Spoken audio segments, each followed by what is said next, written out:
Hello everyone, मैं AP Singh आपका स्वागत करता हूं अपने YouTube channel APS study zone पर। तो आज हम लोग मध्यकालीन भारत के इतिहास के अंतर्गत देखेंगे मुग़ल काल को पूरा।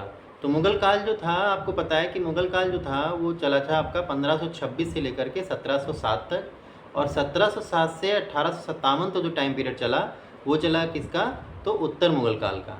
ठीक है, ये चीज़ हम लोग थोड़ा सा यहाँ पर ध्यान रख सकते हैं। ठीक है, फिर आ जाता है कि आपका कि जो मुग़ल काल शुरू हुआ था वो आपको पता है कि बाबर के टाइम पीरियड से शुरू हुआ था।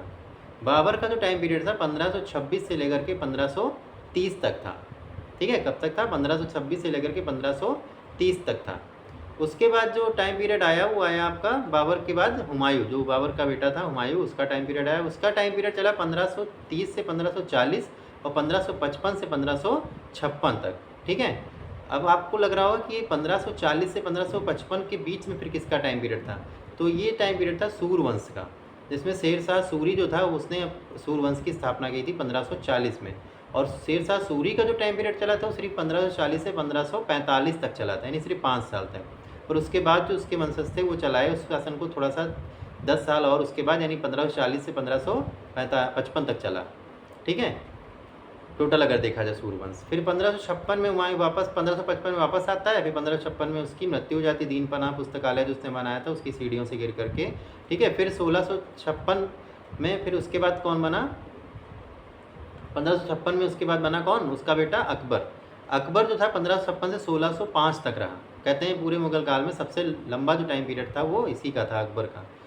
ठीक है, फिर 1605 में अकबर की मृत्यु के बाद फिर उसका बेटा बना कौन, जहांगीर, 1605 से 1627 तक, जिसको हम लोग सलीम के नाम से भी जानते हैं।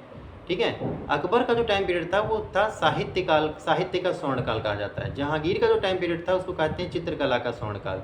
ठीक है, फिर इसके बाद इसका बेटा बना शासक बना शाहजहाँ, 1627 से 1658 तक। इसका जो टाइम पीरियड था स्थापत्य कला का स्वर्णकाल कहलाता है।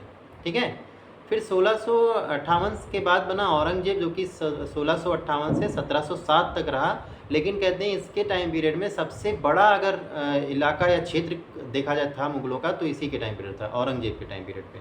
ठीक है, और जो कि नैतिक रूप से बहुत अच्छा शासक भी माना जाता है। हालांकि क्रूर था लेकिन नैतिक मूल्यों पर बहुत सही शासक था। वैसे तो मुगल काल का सबसे अच्छा शासक जो कहा जाता है वो कहा जाता है अकबर को, तभी उसके नाम में अकबर महान कह दिया जाता है। ठीक है, फिर आ जाता है क्या, इसके बाद जो टाइम पीरियड शुरू होता है 1707 में औरंगजेब की मृत्यु के बाद, उसमें था पूरा उत्तर मुगल काल। तो उत्तर मुगल काल के अगर शासक देखें तो औरंगजेब के बाद जो शासक बना वो बहादुर शाह बना। ठीक है, उसके बाद शासक बना जहांदार शाह। ठीक है, फिर फर्रुख शेर बना।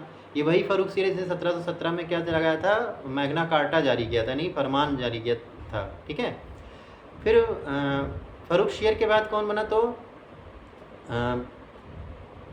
फिर रफ़ी उद्दौला बने और रफ़ी उद्दरजात बने।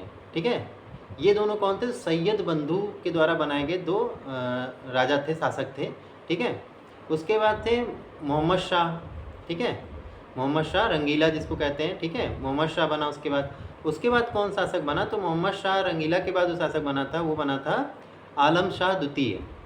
ठीक है, कौन बना था, आलम शाह द्वितीय। ठीक है, क्लियर, ये ध्यान रख, क्योंकि आलम शाह द्वितीय कैसे कह रहे हैं, क्योंकि आलम शाह एक और बन चुका था। आलम शाह कौन था, तो आपको पता होगा कि जो खिलजी सैयद वंश का अंतिम शासक था आलम शाह, है ना। तो यहाँ पे ध्यान रखेंगे क्या, आलम शाह द्वितीय था। ठीक, फिर इसके बाद कौन था, शाह आलम द्वितीय था। आलम शाह द्वितीय के बाद शाह आलम द्वितीय बना। इसके बाद अकबर द्वितीय बना। अकबर द्वितीय कौन था, तो आपको पता है अकबर द्वितीय क्या था, औरंगजेब का पुत्र था, है ना, तो ध्यान रख सकते हैं। फिर आपको क्या आता है, अकबर द्वितीय के बाद कौन बना, तो आपका अकबर द्वितीय के बाद हाँ बहादुर शाह बना। बहादुर शाह द्वितीय, लेकिन यहाँ पर बहादुर शाह पहला नहीं, बहादुर शाह द्वितीय। इसको बहादुर शाह जफ़र के नाम से जानते हैं। ठीक है, क्या कहते हैं, बहादुर शाह जफ़र के नाम से इसको जाना जाता है। इसके बाद क्या था, इसके जो दो पुत्र थे, ठीक है, उनको क्या किया गया था कि बहादुर शाह के दोनों पुत्रों को अंग्रेज़ों के द्वारा मार दिया गया था। ठीक है, इन्हीं के सामने, यानी बहादुर शाह जफ़र के सामने ही मार दिया गया था। और फिर बाद में बहादुर शाह जफ़र को ही मार दिया गया था, जिससे क्या हुआ कि पूरा मुग़ल काल जो था यहाँ से समाप्त हो जाता है। इसके बाद जो भारत पे शासन करते हैं वो अंग्रेज़ों का शासन पूरी तरह से स्थापित हो जाता है 1858 में, जिसको कहते हैं ब्रिटिश क्राउन का शासन शुरू हो जाता है। कंपनी का शासन जो था वो 1857 तक था। ठीक है, जब तक ये मुग़ल चल रहे थे। जब बहादुर शाह जफ़र की हत्या कर दी जाती है उसके बाद क्या हो जाता है, 1858 से एक अधिनियम लाया जाता है जिसमें क्या हो जाता है, भारत शासन अधिनियम लाया जाता है और उसके द्वारा क्या किया जाता है कि ब्रिटिश क्राउन का शासन शुरू हो जाता है, यानी मुगलों का शासन यहीं तक समाप्त हो जाता है। उत्तर मुगल काल जो था वो पूरा यहाँ पर समाप्त हो जाता है।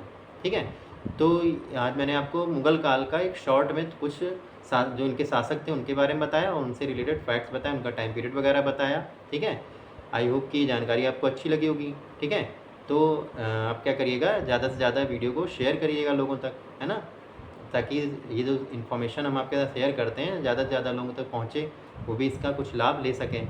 ठीक है, तो ये चीज़ें, आई होप कि वीडियो आपको अच्छा लगा होगा। अगर वीडियो आपको अच्छा लगा है तो वीडियो को लाइक कीजिएगा, शेयर कीजिएगा और चैनल को ज़रूर सब्सक्राइब कर लीजिएगा। Thank you.